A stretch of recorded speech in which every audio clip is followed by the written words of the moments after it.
8 h du matin au champ des Fadas. Aujourd'hui on commence, une fois n'est pas coutume, par le champ de patates. On peut voir ici toutes les buttes de pommes de terre qu'on récolte au fur et à mesure en ce moment.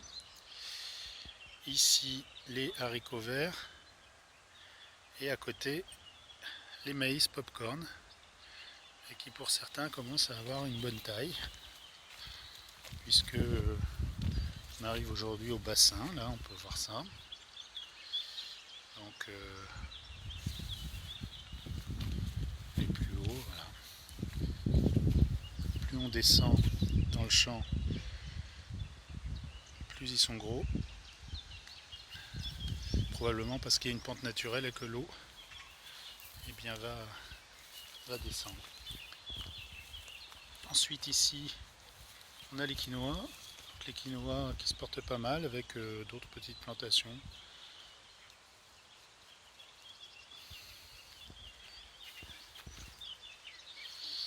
Ici toujours des courgettes plantées un peu partout.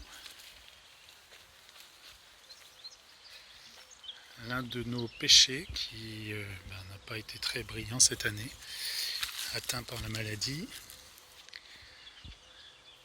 Alors je ne sais pas, il semblerait quand même que le petit escargot blanc qui a colonisé les feuilles a évité la catastrophe, et la plupart des feuilles sont à peu près saines malgré une attaque en début de saison après la plantation.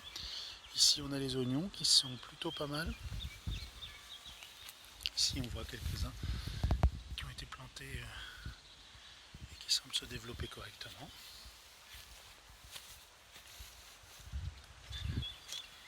Là nous avons quelques plants de topinambour qui nous ont été donnés, donc que nous avons replantés en terre, et puis on verra ce que nous allons en faire. Probablement les replanter. Il paraît que c'est des gros topinambours qui donc sont agréables à éplucher.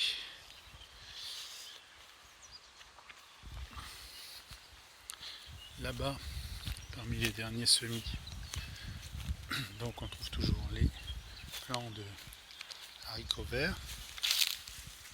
Voilà, il faudrait ramasser, il a l'air d'en avoir. Ils ont déjà été récoltés plusieurs fois, hein. Mais là, tout ici.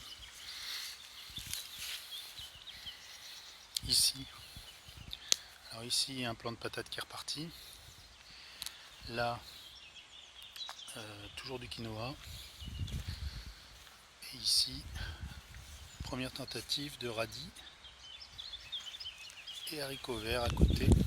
Donc les radis ont été plantés là de façon anarchique. C'est après cette dernière plantation qu'on a eu l'idée de planter avec un gabarit. Donc on va aller voir ça un peu plus haut, parce qu'on vient de faire le test. Donc c'est en cours. Ici,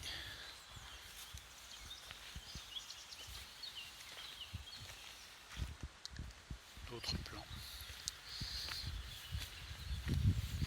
Donc ça c'était le champ de patates. On voit ici un plant rachitique de pastèque. Plus bas on en a deux plants de pastèque qui prennent.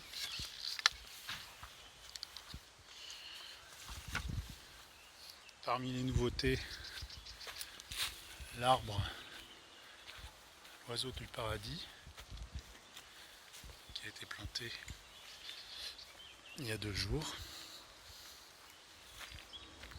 Toujours les super tournesols.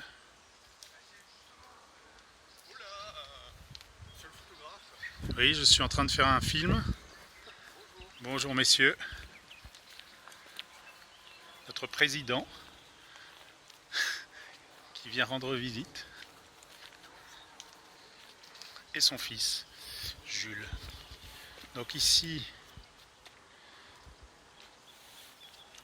également, tant que j'y suis, la femme de Michael qui est présente et qui, le matin, vient en général arroser, fait son petit tour d'arrosage, qui est bien pratique parce que tout le champ ne bénéficie pas de l'arrosage automatique, et donc il y a un tour de garde qui se passe. Ici la butte sans eau. Alors il y a 2 jours j'ai remis de l'eau pour la première fois. Donc arrosage de tous les pieds à raison de 11 litres par pied à l'arrosoir. Et j'ai mis deux arrosoirs de purin d'ortie pour essayer aussi de dynamiser un peu la production. Voilà.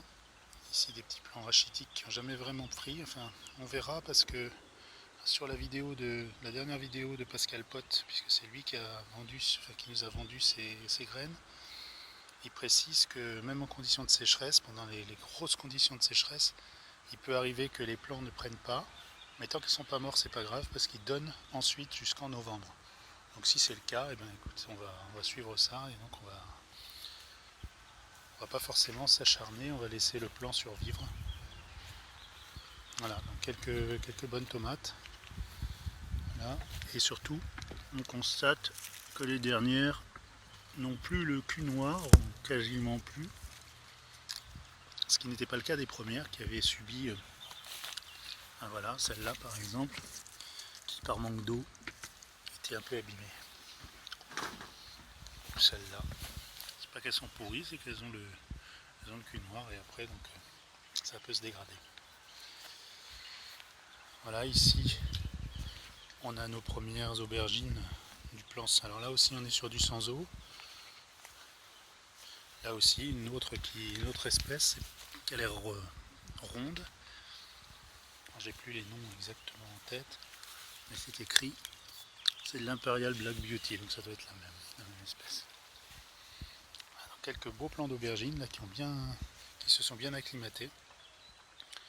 Alors qui ont reçu un peu d'eau il y a une quinzaine de jours maintenant. Là-bas aussi, on est sur une deuxième butte. Toujours de grosses courgettes. Là, ici, on a encore 2 à ramasser. Bon, je ne vais pas le faire maintenant parce que je filme. Là-bas aussi. En gros, sur cette partie-là, on récolte tous les jours 4-5 courgettes. Et la même chose de l'autre côté. Donc on a quand même pas mal de production. Là ici, il y a la sauge magnifique.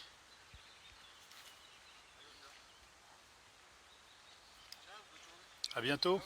Bye bye, salut Jules.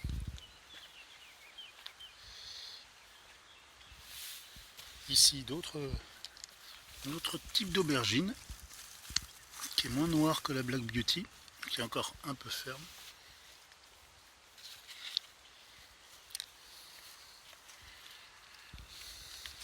Pas mal de petits marrons aussi.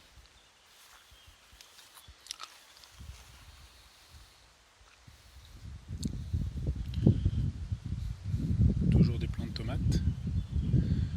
La dernière réalisation du week-end, c'était ça, mettre ces systèmes de tuteurs en place sur la butte pour pouvoir remonter les plants de tomates.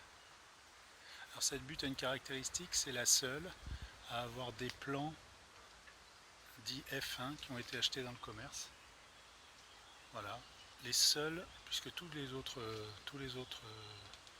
plants qui ont été plantés sont du bio ou du cocopelli reproductible. Le F1 n'étant pas reproductible. Voilà, on va sortir de J1. Donc J1 c'est notre expérimental, ici un plant de kiwi, mâle, et le femelle, ici. Le mâle se porte un peu mieux que le femelle, mais bon, il a l'air de tenir quand même. Et ici, c'est une variété ancienne de courgettes, je crois blanche, baguette. Là ici, c'est notre plant de vigne planté l'année dernière qui prend racine progressivement. Pas très rapide en termes de développement.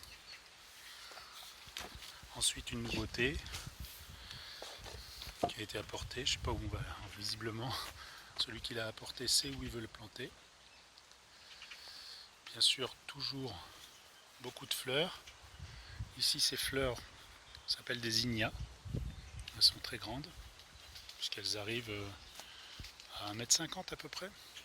On constate aussi que là où il y a les bailles bleues, c'est qu'on remplit d'eau et qui parfois débordent, et on constate que le cerisier qui est à côté en profite à plein, et donc les branches du cerisier doivent monter à 2,50 m, alors qu'ici, sur l'autre cerisier, on ne va pas plus haut que quand je tends le bras en l'air, donc 1,90 m peut-être, 2 mètres.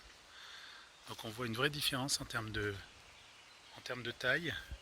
On a exactement le même phénomène, voire même encore plus marqué sur cet autre cerisier qui donc bénéficie de moins d'arrosage et qui monte lui aussi à peu près à la même taille que l'autre. On continue les arbres puisqu'on est sur les arbres. Le mimosa, planté par Pablo l'année dernière pendant l'automne et qui se porte très très bien, très grande forme. Il faudra juste faire attention à ce que on change peut-être pour éviter que les fils de fer viennent entamer l'écorce. Ça c'était moi. Ici, l'amandier souffre un peu. L'amandier, on le voit ici, a des fruits qui s'ouvrent. C'est pas tout à fait normal, on ne sait pas ce qu'il a. Il faudra qu'on fasse des recherches pour comprendre ce qui lui est arrivé. Bon, il aura des amandes, mais je ne sais pas dans quel état, parce qu'elles sortent, elles tombent un peu. D'ailleurs, je crois même qu'il y en a qui sont tombées. En tout cas, elles sont vraiment pas belles. Donc, encore une recherche à faire pour comprendre ce qui s'est passé sur cet arbre. Ici, on voit toujours des tournesols, pas mal de tournesols. Le noisetier, bon, on sait qu'un noisetier en plein soleil, je ne suis pas sûr qu'on ait trouvé le bon emplacement pour lui. Donc, il souffre. Il souffre. Il faudra voir peut-être cet automne à lui trouver une autre place. C'est peut-être pas l'idéal ici. Ah tiens, je vais revenir sur un truc parce que c'est l'olivier. L'olivier est un arbre très costaud. On voit ici, on nous avait apporté cet olivier qui était mourant, voire mort, complètement mort, et en fait, il repart du pied. Toujours plaisir. C'est toujours un plaisir de voir les plantes qui arrivent à repartir dès qu'on s'en occupe un peu.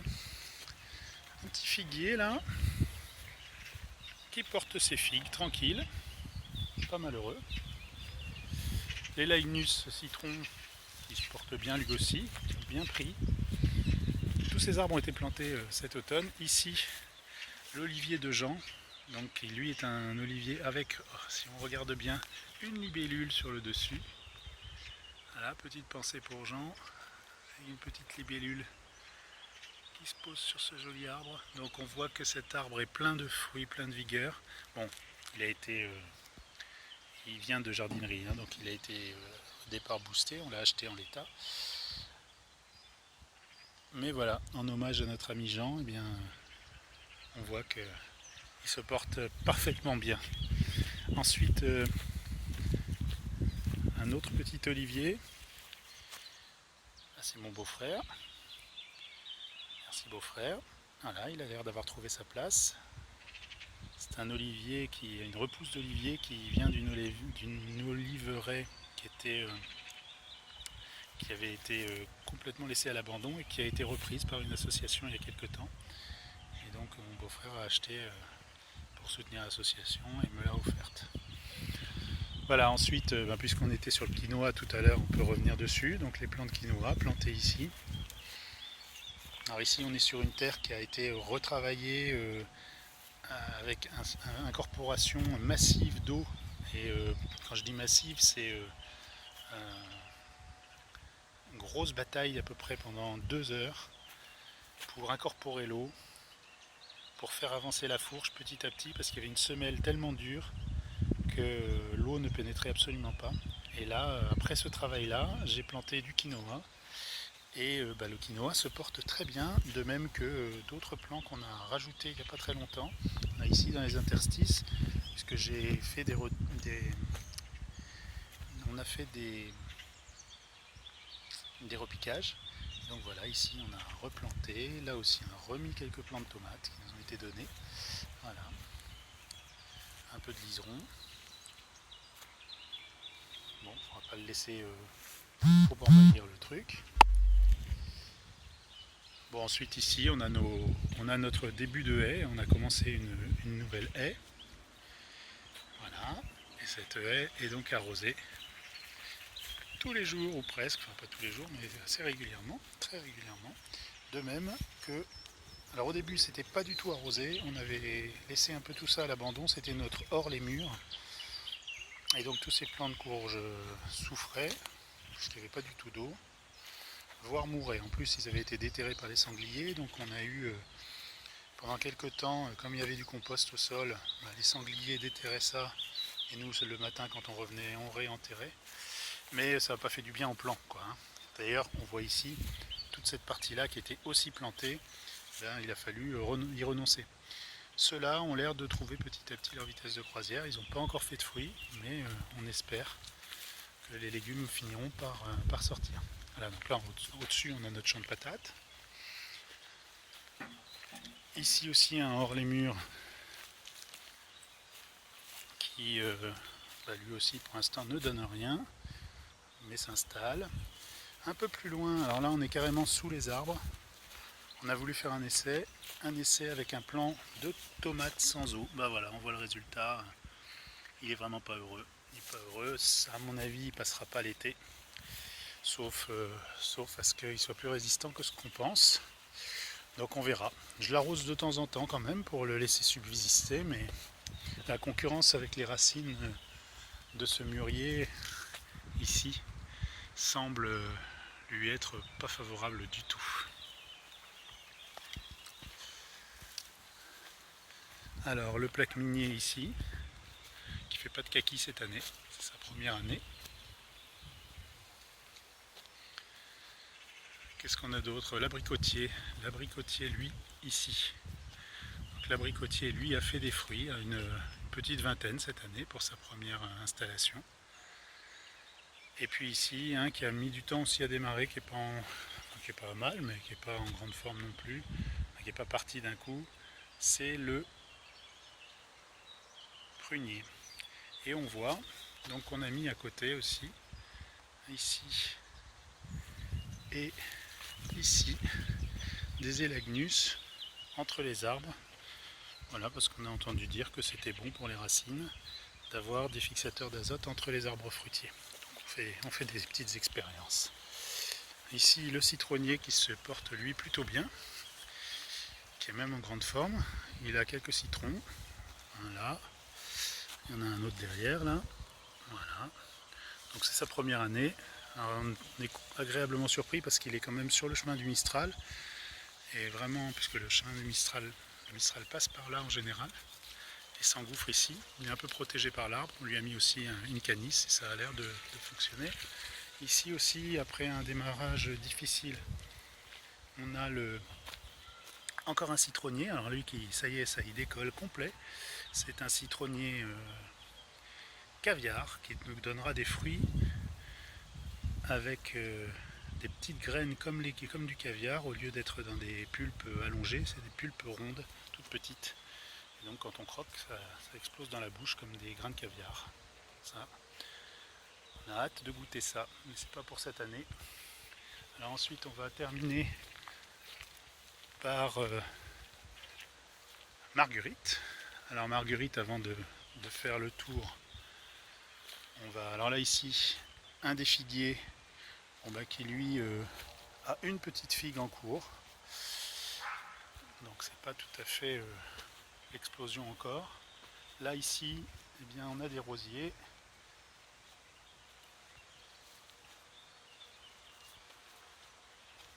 Et puis toujours différentes sortes de plantes. Alors on va rentrer du volubilis là, violet. Toujours des aromatiques tout autour. Et puis nos rosiers. Là, qui se portent plutôt pas mal. Et alors c'est une année sans puceron. On n'a aucun puceron. Aucun puceron identifié. Oups, ça c'était moi. Donc là on va rentrer dans Marguerite. Donc dans Marguerite,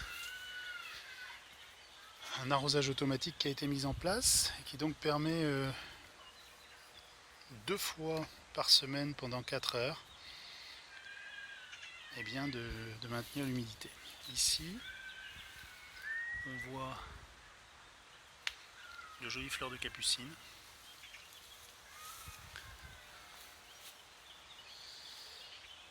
Donc sur nos buts, on a installé pas mal de fleurs, on le voit ici, de la bourrache, donc qui amène des pollinisateurs. Les pollinisateurs, ils font leur boulot et du coup ils nous pollinisent aussi les plantes, les fleurs de nos légumes, et donc on a plein de fleurs et donc plein de légumes. C'est magique.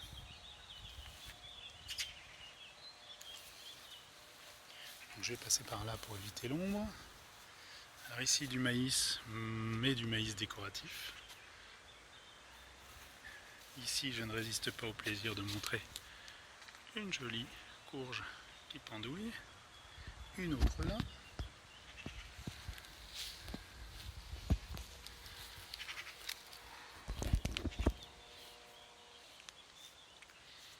Ici un abricotier.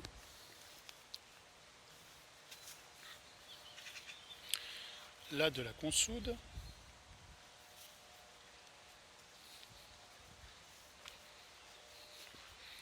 Ici un endroit également un peu sauvage. On a laissé le sauvage et le moins sauvage. Donc là il y a de la consoude qui a été coupée parce qu'elle va servir pour faire du purin. Là ici on a un plant, si je vois bien, si je le mets bien au centre, voilà un plant de poivron. Si je continue, à côté il y a de la bourrache. Ici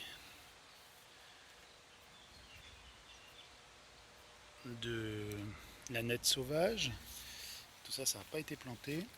Ici, et ben voilà, ça y est. Ici, on a une petite aubergine blanche, ronde, cœur de bœuf. Qui vient d'où celle-là? Je ne sais pas. Ça, c'est acheté sur plan, puisqu'on a essayé d'avoir un mix entre du cocopelli. Ah, ici, une jolie. Ah, tous les matins, j'adore ça. Tous les matins, quand je viens, je vois des superbes araignées qui ont fait leur boulot et qui se sont régalées. Du plantain aussi. Le plantain, on l'a laissé volontairement. Ça se consomme. Donc on en a laissé un peu. Et ici, par contre, ça c'est du blanc. C'est du blanc aussi. Donc ça doit avoir la même origine. Là, du poivron, enfin un gros poivron. Celui-là il a profité. Il était